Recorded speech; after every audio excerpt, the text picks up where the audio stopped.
ರುಕ್ಷಿಣಿ ಜಿ.ಎ. ವೇದವತಿ ಬಾಲಿಕಾ ಪ್ರೌಢಶಾಲೆ 9ನೇ ತರಗತಿ ಕನ್ನಡ ಮಾಧ್ಯಮದಲ್ಲಿ ಓದುತ್ತಿದ್ದೇನೆ.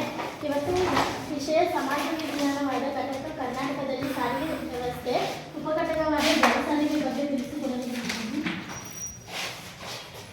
ಕರ್ನಾಟಕದಲ್ಲಿ ಒಳನಾಡಿನ ಮತ್ತು ಸಮುದ್ರ ಸಂಚಾರಗಳೆರಡೂ ರೂಢಿಯಲ್ಲಿವೆ. ಅವುಗಳ ಅಷ್ಟೊಂದು ಮಹತ್ವವನ್ನು ಹೊಂದಿರಲಿಲ್ಲ. ಹಿಂದೆ ಒಳನಾಡಿನಲ್ಲಿ ಜಲಸಂಚಾರವು ನಾಡದೋಣಿ, ಹರಿಗೋಲು, ತೆಪ್ಪಗಳಿಂದ ಸೀಮಿತಗೊಂಡಿದ್ದವು. ಇತ್ತೀಚೆಗೆ ಯಂತ್ರಚಾಲಿತ ದೋಣಿಗಳು ಸಂಚಾರ ರೂಢಿಗೆ ಬಂದಿವೆ. ಇದು ಉತ್ತರ ಕನ್ನಡ, ಉಡುಪಿ ಮತ್ತು ದಕ್ಷಿಣ ಕನ್ನಡ ಜಿಲ್ಲೆಗಳಲ್ಲಿ ಕಂಡುಬರುತ್ತವೆ.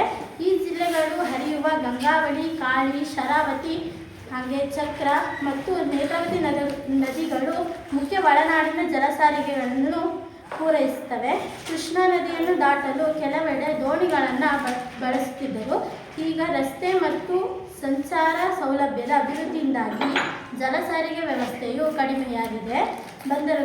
ಬಂದರು ಎಂದರೆ ಹಡಗು ಬಂದು ನಿಲ್ಲುವ ಸ್ಥಳವನ್ನು ಬಂದರು ಎನ್ನುತ್ತಾರೆ. ಮೀನುಗಾರಿಕೆ, ವ್ಯಾಪಾರ, ಜನಪ್ರಯಾಣ ಮತ್ತು ಸರಕು ಸಾಗಾಣಿಕೆಗಳಿಗೆ ಹಡಗುಗಳನ್ನು ಬಳಸುತ್ತಾರೆ. ಕರ್ನಾಟಕದಲ್ಲಿ ಹಲವು ಸಣ್ಣ ಮತ್ತು ದೊಡ್ಡ ಪ್ರಯಾಣದ ಬಂದರುಗಳಿವೆ. ಬಂದರು ಅಭಿವೃದ್ಧಿ ಇಲಾಖೆಯು 1957ರಲ್ಲಿ ಸ್ಥಾಪಿತಗೊಂಡಿದೆ. ನವಮಂಗಳೂರು ಬಂದರು 1974ರ ಮೇ 4ರಂದು ಭಾರತದ 9ನೆಯ ಪ್ರಮುಖ ಬಂದರು ಎಂದು ಘೋಷಿಸಲ್ಪಟ್ಟಿದೆ. ಇದನ್ನು ಕರ್ನಾಟಕದ ಹೆಬ್ಬಾಗಿಲು ಎಂದು ಕರೆಯುವರು. ಈ ಬಂದರಿನಿಂದ ಕಬ್ಬಿಣದ ಅದಿರು, ಕಾಫಿ, ಸಾಂಬಾರು ಪದಾರ್ಥಗಳು ಹೀಗೆ ಇತ್ಯಾದಿಗಳನ್ನು ರಫ್ತು ಮತ್ತು ಆಮದು ಮಾಡಲಿಕ್ಕೆ ಹಡಗುಗಳನ್ನು ಬಳಸಿಕೊಳ್ತಾರೆ. ಹಾಗೆ ಪೆಟ್ರೋಲಿಯಂ ಇತರ ಅನಿಲಗಳನ್ನು ಸಹ ರಫ್ತು ಮತ್ತು ಆಮದು ಮಾಡಲಿಕ್ಕೆ ಬಳಸ್ಕೊಳ್ತಾರೆ. ಇದರ ಜೊತೆಗೆ ರಾಜ್ಯವು 13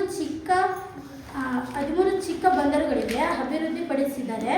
ಅವುಗಳೆಂದರೆ ಹಳೆಯ ಮಂಗಳೂರು, ಮಲ್ಪೆ, ಮಂಗಾನಕಟ್ಟೆ, ಕುಂದಾಪುರ, ಭಟ್ಕಳ, ಹೊನ್ನಾವರ ಮತ್ತು ಕಾರವಾರ ಮುಂತಾದವುಗಳು.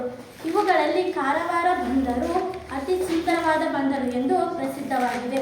ಇಷ್ಟನ್ನು ತಿಳಿಸಿಕೊಡಲು ಅವಕಾಶ ಕೊಟ್ಟ ನಿಮ್ಮೆಲ್ಲರಿಗೂ ಧನ್ಯವಾದಗಳು.